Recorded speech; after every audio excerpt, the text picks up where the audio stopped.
Hello and welcome to a special episode of Don't Filter Feelings. I'm Lauren Layfield, and on this podcast we have conversations about the issues that matter with people who have stories to share. And right now we are talking about male mental illness, and it's with Ashley Taylor-Dawson and Josh Connolly. Hello, you guys. Now, this is really weird. Usually we would be recording this at the Hollyoaks studios, but because of the spread of coronavirus, we're doing it from home. Ashley, we'll start with you. How are you getting on? Well, it's absolutely crazy, but as long as everyone looks after each other and keeps a distance, hopefully we can get through this together. How's the homeschooling going? I'm enjoying the challenge, and, someone said it's either going through a portal or going into a hole, and that's how you got to attack it, really. You've got to make it something, make it an experience instead of just wallowing in the misery of what it could be. I mean, I am so glad that I don't have children because my maths is terrible. Is there any subjects that you are just abysmal at? Well, I must admit, as a dad, you sort of try and you're the all-knowing father, aren't you? So when it comes to doing the homework, you're like, and your kid who's 9 is better at times tables than you and quicker because they have these games now, don't they? And they're like little robots. I'm like, wow, he's amazing. But yeah, of course I knew that. Love it. Josh, you've got kids as well, haven't you? I have, yes. Yeah.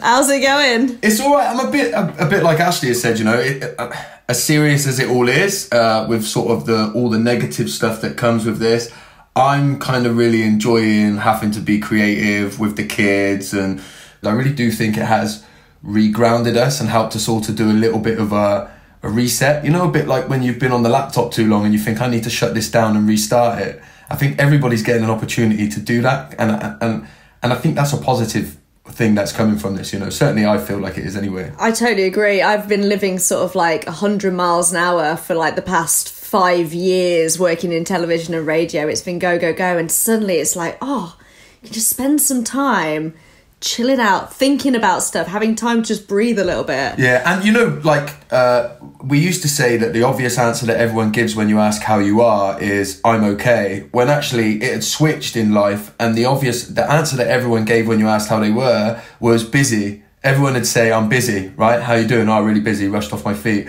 And actually now everybody's had to just slow down and come back and remember the things that are important. It's really interesting that you say that about that question about how are you feeling. It's one of the first questions that we ask on this podcast every time. We like to find out how our guests are feeling, and you're absolutely right that I'm busy became like a badge of honour for people. If you were busy, you were being successful. So my question for you this morning, Josh, is how are you feeling today? I'm feeling good. I'm feeling calm and relaxed, and as somebody who often has quite high levels of anxiety, I kind of feel like everybody else's levels have evened out towards mine as well. So I feel quite comfortable in this space, as strange as that sounds. So that's kind of where my headspace is at now, yeah. Ashley, how about you? How are you feeling today? Yeah, I reiterate that. The fact that you don't have to put a face on. So it's enlightening, I think, for everyone to decide who they are again. It's really interesting. I think some people are going to embrace having that time to sort of lock into what is important to them. And also, I think there's a lot of people who are coming out and saying, I'm actually struggling with it, because often our work and our busyness is a big distraction in life, which kind of leads me on to our discussion today, which is about mental health, in particular male mental health. Can you tell us a little bit, first of all, Ashley, about the storyline that Darren is currently going through on Hollyoaks? Yeah, Darren has been through a very tough time. He just wasn't feeling anything. He wasn't enjoying anything. I mean, even his kids, he'd completely switched off and become numb to the world around him. And he doesn't know what to do. And he doesn't know who to turn to. And probably as a typical guy, he's too proud to admit it maybe to himself yet. It's a really important one to be covering. I think we've seen a lot about mental health in lots of soaps and storylines and stuff, but locking into the male aspect of it and why so many men struggle with it is a really good thing. And I understand it's something that you've got personal connection to. Is that right, Ashley? Yeah, I had a tough upbringing, but it's more something I've realised growing older, how much you put things away. And obviously taking on this role, you have to be psychologically assessed when you're doing a depression storyline now. Is that right? I didn't know that. Yeah, so I get on the phone and And the lady's there and she's asking me a few questions. I was like, listen, I'm all right, I'm all right.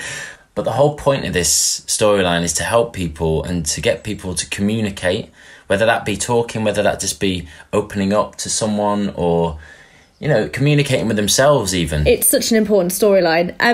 Josh, tell us what you do. I work as a resilience coach. So I work with individuals and organisations promoting what I call a new idea to emotional resilience. I had the belief that resilience was the ability to just keep going no matter what. I had to keep showing up, and that meant pushing down and burying all of my feelings, and eventually I reached a breaking point. And I think particularly as a man and men, we have this belief that we're supposed to just keep showing up, that we're supposed to keep going. And in order to do that, we have to bury our emotions. And if I don't find ways to feel and deal with and process my emotions, then my body will find a way to do that for me, be it addiction, be it anxiety, be it some kind of physical struggle, headaches or tension in my back, all of these kind of things. So what we need to do more of, rather than tell people to talk, let's start creating spaces where people might feel heard, because then people will talk, and they do talk. The moment you create that space, you can't shut people up. That's the reality. So it has to be more of a focus on not why aren't people talking, but why aren't we creating the space where people feel like they can talk? We did a podcast with a lady called Angela Smarter, and her husband had taken his own life, and she said exactly the same, because she now does a lot of talking with other people. She says, if I get a man in front of me, if they're there, they will talk to me, and they're not sitting there with their arms crossed, ignoring and going, I don't want any part of this. If I give them that space, they will talk. But there's just this problem now with getting men into those spaces and providing those spaces. And what frustrates me about when I listen to you is the way you explain it, and I'm sure Ashley felt the same. The way you explain it makes so much sense. It's so much common sense. It's so practical, and it is just so frustrating that we don't have more people feeling like they can take up that very solid and practical advice. It removes all that kind of emotion from it.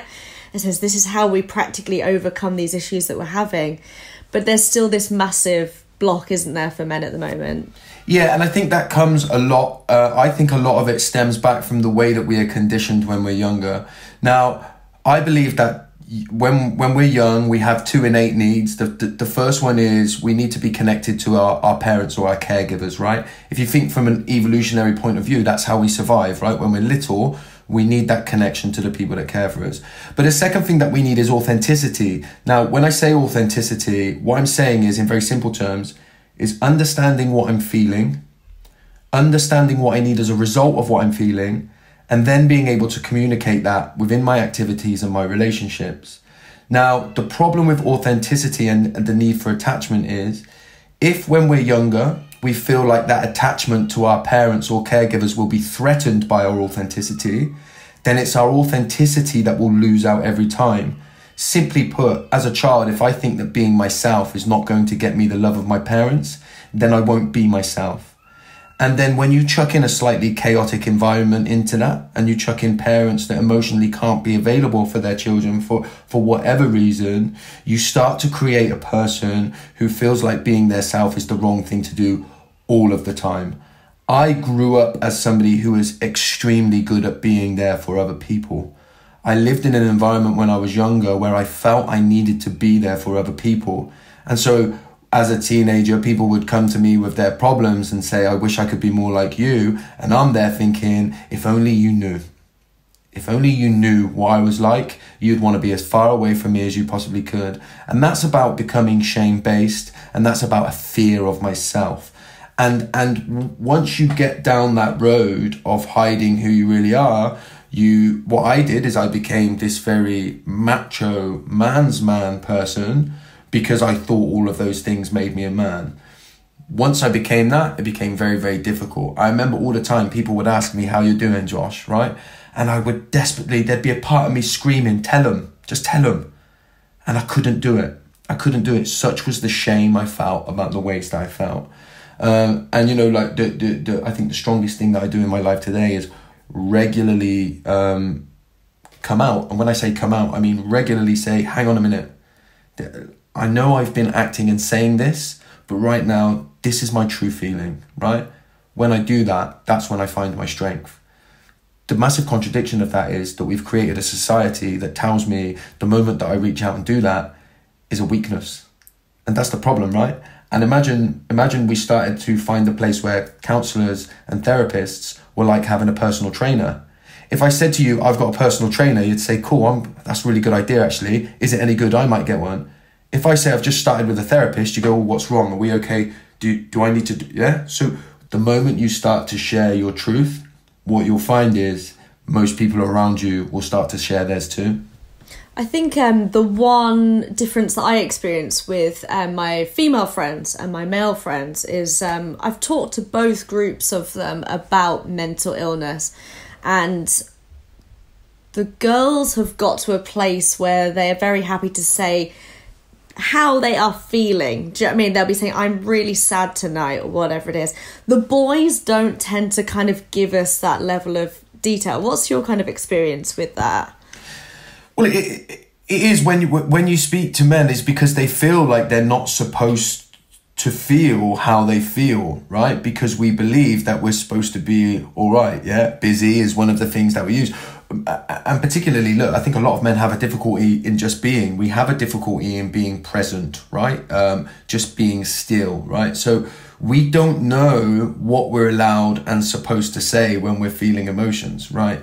And so there's still this stigma attached to feeling sad. And I think a big fear also is, if I tell you I'm feeling sad, you'll start trying to make me feel better. And sometimes I don't want that. I want to say I'm feeling sad, and then somebody say, oh, cool, well, how does that feel for you? Well, it feels like this. Okay, well, I'm with you.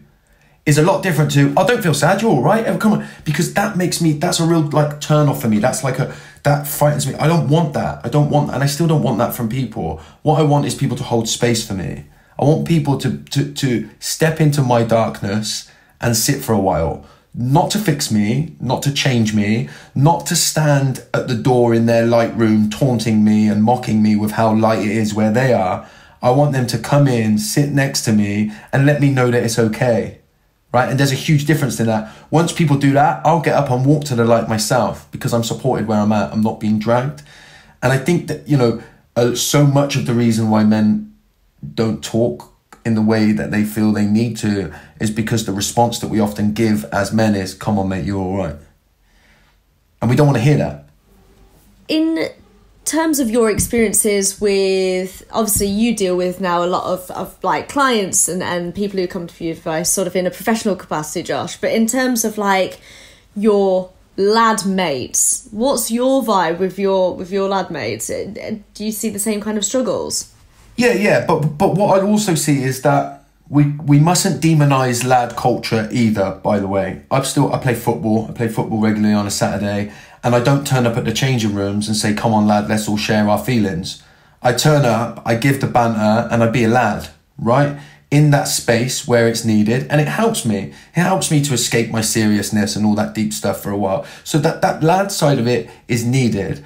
But because of how I am, particularly online, the lads that I know they can drop me a line because I've made myself very much available, right? Not just a quote on Instagram every couple of weeks, right? But all my pals know that I am there should they want to come and see me, right? Because I make myself available. Ashley, what about you and your mates? Have you seen any of this within your friends at all? Well, I'm one of the worst for it because I've got a very dark sense of humour and I'm a full-on laddish kind of guy. My banter is right there, and like Josh said, I'm so glad he picks up on it, and it isn't about that. But at the same time, even with my closest friends, or even people that aren't that close, they feel, I think you give off a vibe, don't you?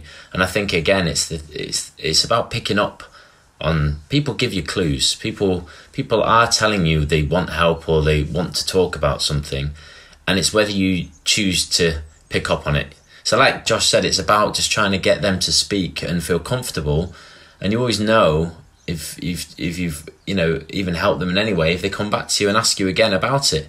If you bring it up again, do they open up? Do they start talking? And And I think it is all about that. And like you said before, you know, when you do actually give someone the space, they do want to talk. But it's having feeling comfortable, feeling confident with the person you're with, to think, no, I can go there. And if they throw out a little bit of a line, then take the line and, you know, see how far you can pull them, because it's not a bad thing. Josh, what do you say about sort of the listening element of it all? That seems to be just as important as talking about it. There's this big campaign to talk about our feelings, but do you think we need to direct a little bit more awareness in how we can be better listeners? I think we need to direct it all to listening, by the way. One, talking's not always the right thing to do. And by telling everybody that you should talk, we actually start to shame people that aren't in that place yet. There's some days where I don't want to talk, and I have good reason that I don't want to talk. And staying at home and not talking is the right thing for me to do. So to consistently just say you should talk because we don't know what else to say, I think is a problem. But listening is different. Now, I think the real reason that we find it hard to listen is because we often feel ill-equipped to do it. We start to worry. If somebody starts to tell me something and I think, I don't know the solution, I don't know what to tell you, we start to panic. And when we start to panic, that's why we often go to this, oh, you'll be all right, you'll be fine. Because what we're really doing subconsciously is shutting the conversation down because we're frightened.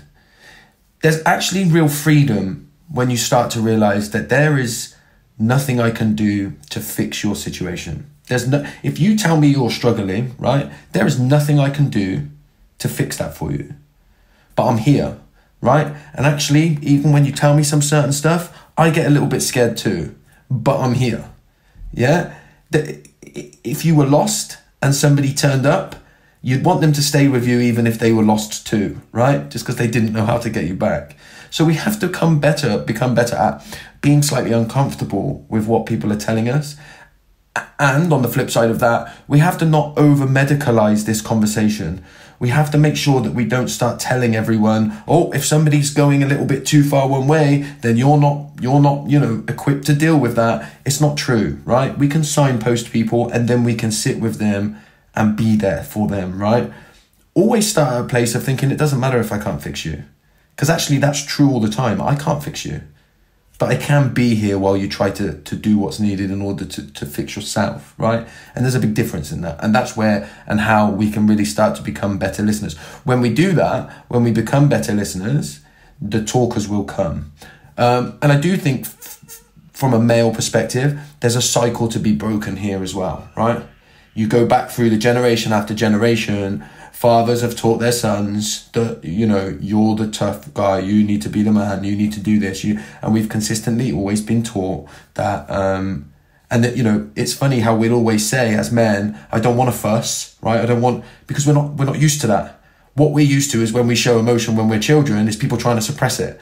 Say, come on, you'll be all right. Come on, be brave, right? So we're taught that when we show our emotions, it's wrong and it's a fuss. So of course it creates that feeling in us when we're older, and we need to work hard to break that cycle so that it doesn't happen, because there's nothing wrong with showing emotion, right? In fact, there's everything right with showing emotion. Crying is the same as laughter. I laugh when somebody makes me laugh, right?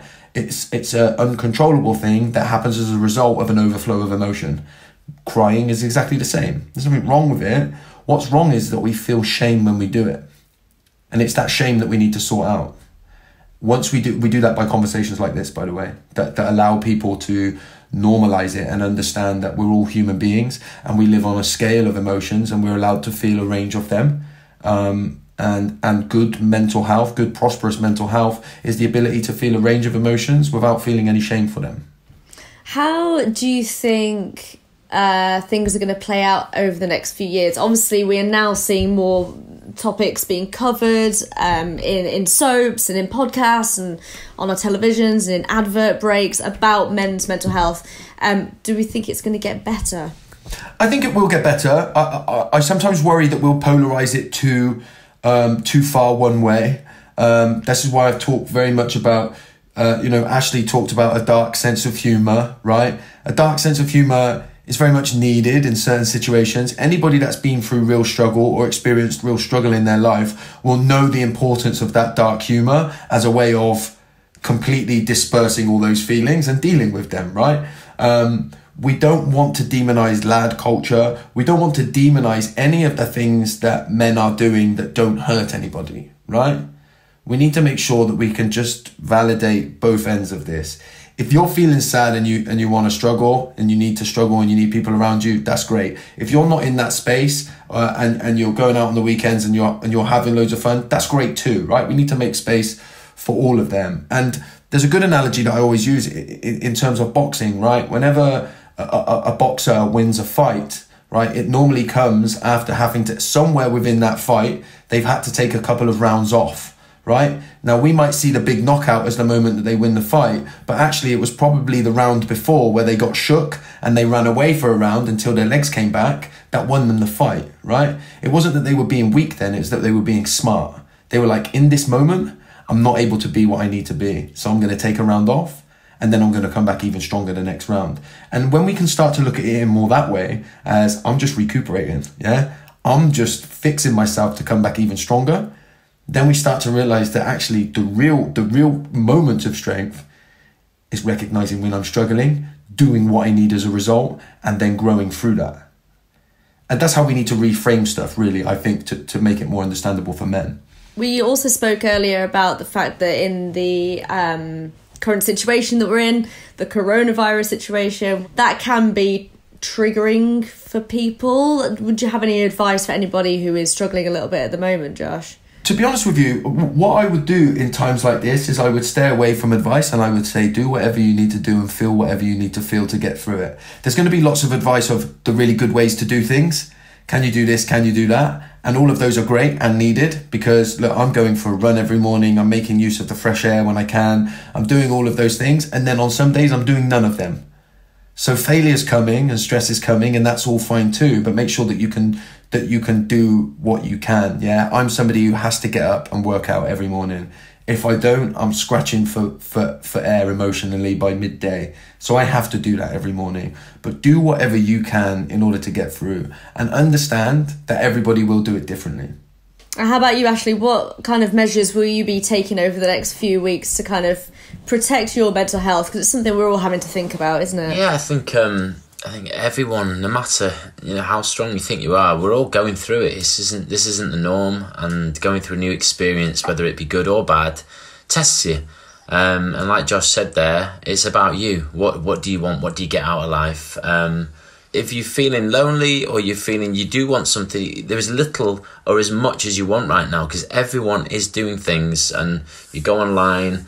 And whatever it may be, there's things for you. And I think that's the beautiful thing right now. And like Josh said, if you just want to have a quiet day and sit there and eat popcorn and watch rubbish TV, brilliant. That's amazing. Do it. If you want to sit there and listen to classical music and expand your mind, do it. Meditate, doing a Zoom call or, FaceTime or even a phone call. Sit there in your slacks, slobbing out with gravy all down your top and have a nice chat with your mate and enjoy it. I love it. And finally, just a bit of advice for people out there who are big fans of yours, Ashley, about talking and listening. If you give one bit of advice to anybody who's struggling out there, what would it be? I'd say the biggest bit of advice is don't put any pressure on any of it. It is natural, do what comes and basically just feel.